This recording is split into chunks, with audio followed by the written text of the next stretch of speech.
olha, o direito deveria ser assim, mas nessa situação excepcional eu vou fazer diferente. E esse fazer diferente é sempre para tornar a vida de alguém que, em regra, já está uma merda, ainda mais merda. Estou falando muito em merda, né? Quase uma homenagem ao nosso amigo Rômulo Andrade, um procurador de justiça brilhante da Bahia, que foi punido recentemente pelo Conselho Nacional do Ministério Público por falar merda. A palavra merda, numa entrevista, ele dizia que julgar de acordo com a opinião pública era uma merda. E é uma merda. Bem, prometo não falar mais merda depois. Então, a hipótese que eu defendo é a de que há uma verdadeira crise paradigmática. Ou melhor, não há uma verdadeira crise paradigmática.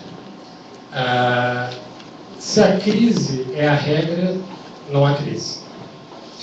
O Estado, a ideia do Estado democrático de direito, ela se caracteriza pela existência de limites rígidos ao exercício do poder, de qualquer poder, inclusive do poder jurisdicional.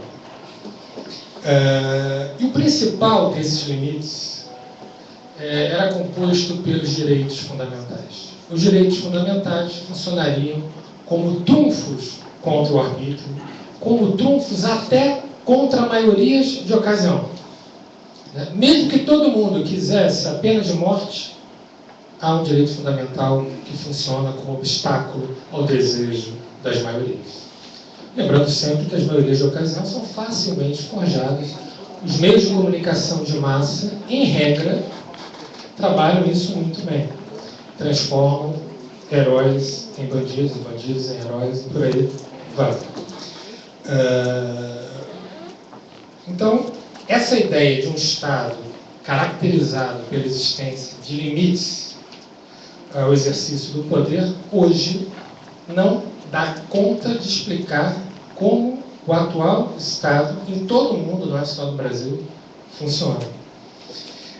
Por isso eu tenho trabalhado com uma categoria que está sendo ainda pensada, um tanto quanto problemática, alguns já criticaram, o André Trejenic aqui já fez as suas críticas também nessa categoria, que é a da pós-democracia, o Estado pós-democrático, que seria um Estado que, do ponto de vista econômico, ele retoma as propostas do neoliberalismo, enquanto, do ponto de vista político, ele se apresenta como um mero instrumento de manutenção da ordem complementar à sociedade capitalista, com o controle das populações indesejadas. E quem compõe essa população indesejada?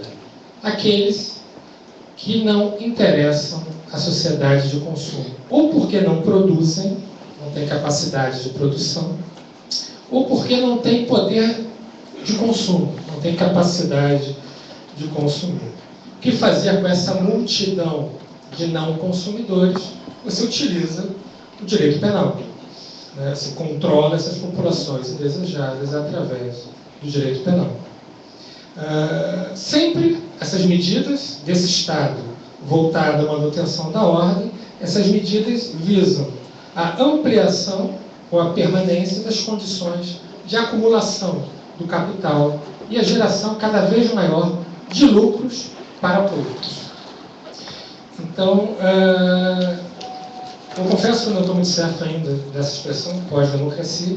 Essa expressão eu estou me apropriando do Pierre Dardot e do Christian Laval. Eles, em uma determinada passagem do livro deles, eles fazem a seguinte afirmação: o neoliberalismo está levando à era pós-democrática.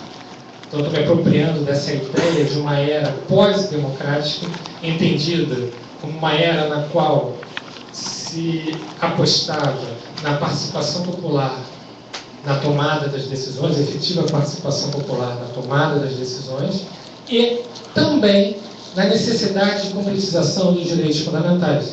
Aqui me aproximando da concepção de democracia material, o substancial do Ferraioli.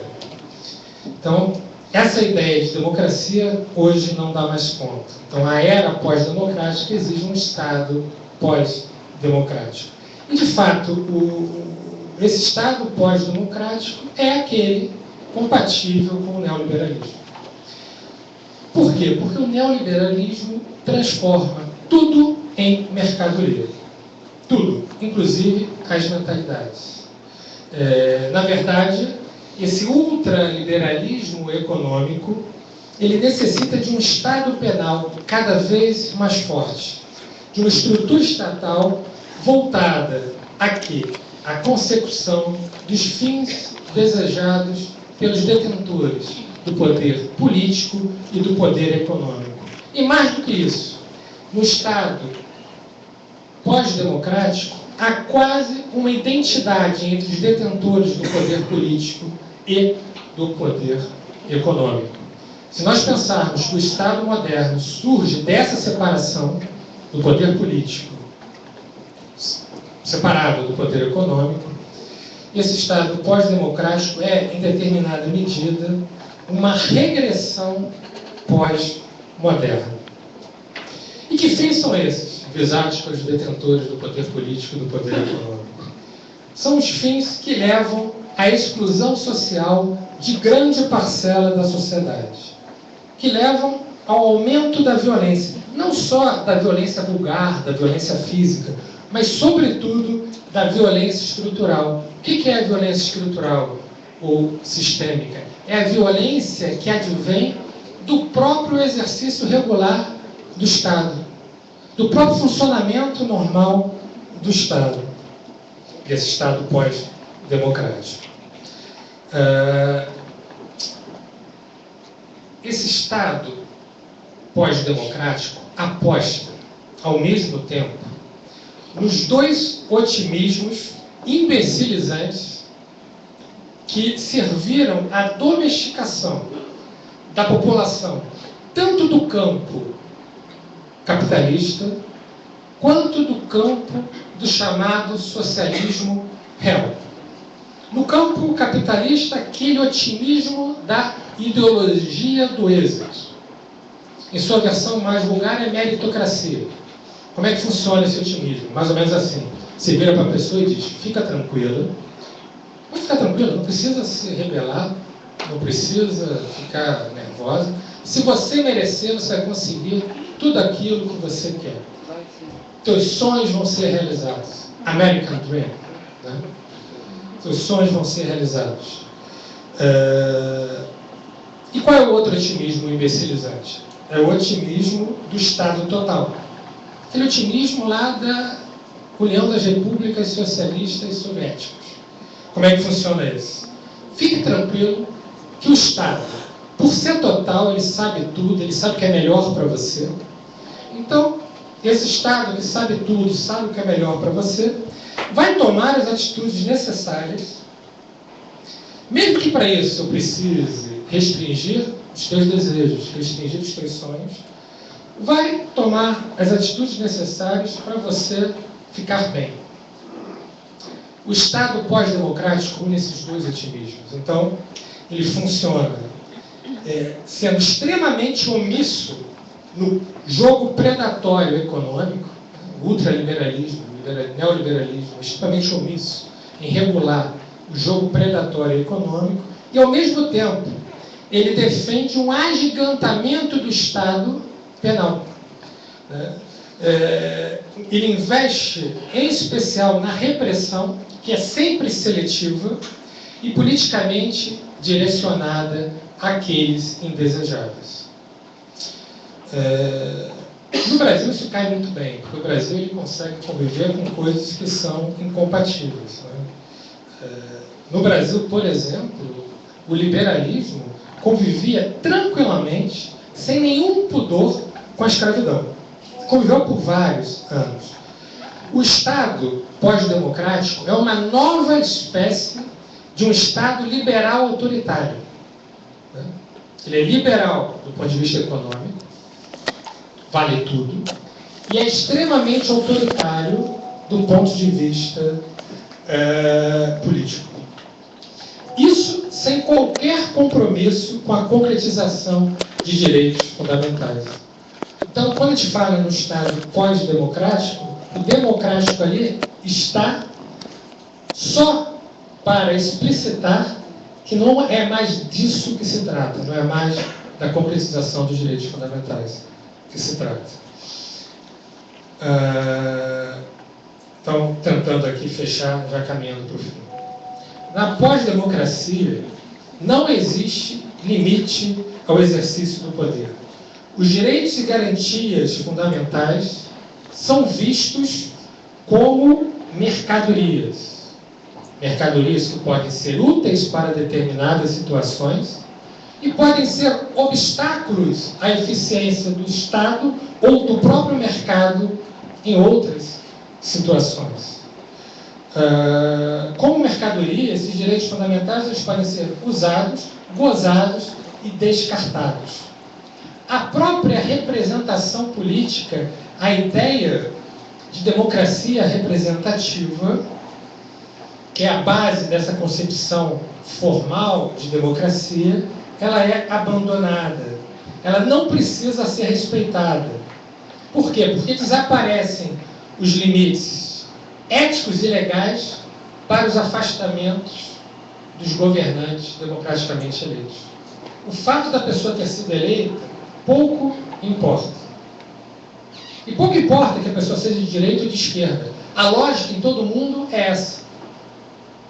A própria representação política é vista como mercadoria. Se na vida econômica há o reforço da tendência desigualitária na medida que o Estado se afasta desse jogo predatório econômico, então você propicia o aumento da desigualdade, dos desequilíbrios, no campo das liberdades públicas, as inviolabilidades tornam-se cada vez mais seletivas. Você lembra da teoria das inviolabilidades, das liberdades públicas, as liberdades do indivíduo frente ao Estado? Elas se tornam cada vez mais seletivas. Apenas o domicílio de alguns é inviolável. Fácil ver isso quando se observa a quantidade de mandados de busca e apreensão coletivos expedidos pelos poderes judiciários. Você pode entrar em qualquer casa de determinada comunidade. Você não individualiza o que você quer buscar, quem está sendo investigado, o que está sendo investigado. Qualquer casa da comunidade do Alemão, a polícia pode entrar a partir de uma ordem judicial. Mas não é só o domicílio que é inviolável de maneira seletiva. A liberdade de alguns apenas continua inviolável.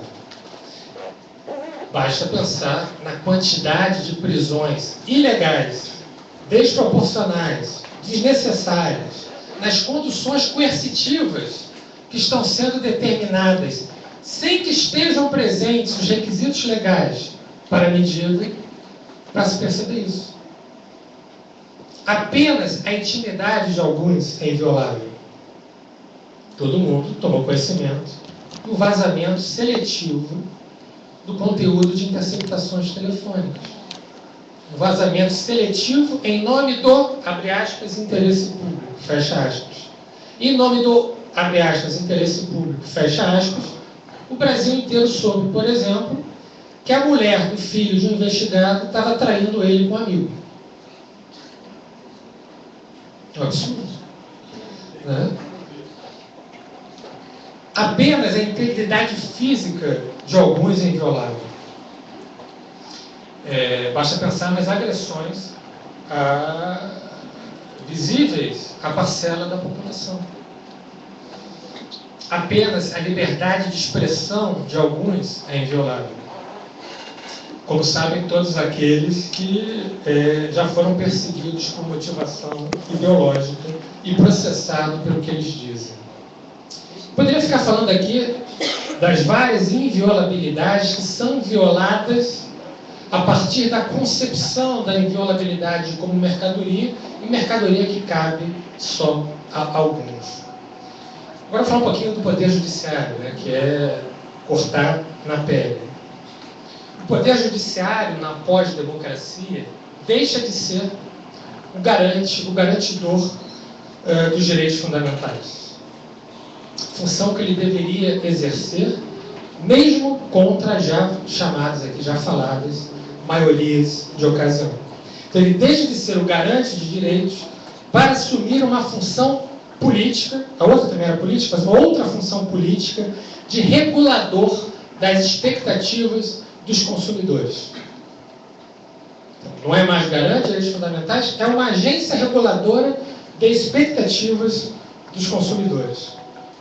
Então, por um lado, a pós-democracia induz a produção massificada de decisões judiciais a partir do uso de modelos padronizados de sentença, chamada sentença.doc. Você abre o arquivo, troca o nome e aperta o Enter. Sentenças que têm chavões argumentativos, do tipo personalidade voltada para o crime. Crime é muito grave e atinge valores que são da natureza do Estado democrático, caríssimos da sociedade, por aí vai. Chavões argumentativos, aqueles discursos de fundamentação prévia, que são discursos que já existem antes mesmo da decisão ser tomada. Você joga ali para dizer que está fundamentando algo que, evidentemente, você não está fundamentando. Tudo isso como forma de aumentar a produtividade. Aqui entra em jogo a ideologia do desempenho. Temos que aumentar a produtividade, mesmo em detrimento dos direitos fundamentais. Então, o valor celeridade, o valor produtividade entra em campo. E, com isso, se afasta a importância da justiça da decisão do caso concreto. Então, esse aumento da produtividade, ele funciona para quê?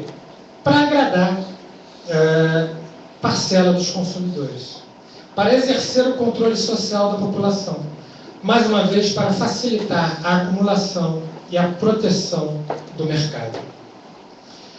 De outro lado, do Poder Judiciário, esse poder que passa a produzir decisões padronizadas, esse poder que passa a se preocupar mais com a lógica da produtividade do que com a lógica da justiça, o Poder Judiciário passa também a dirigir julgamentos a partir da lógica do espetáculo. Espetáculos voltados a agradar os espectadores consumidores do sistema de justiça.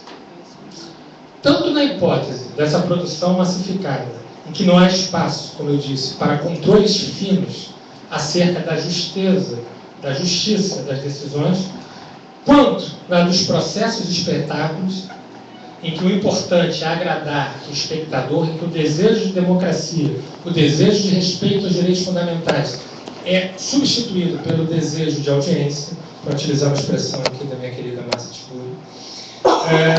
Os direitos fundamentais que antes... Márcia, para de mexer no celular. Vem para cá.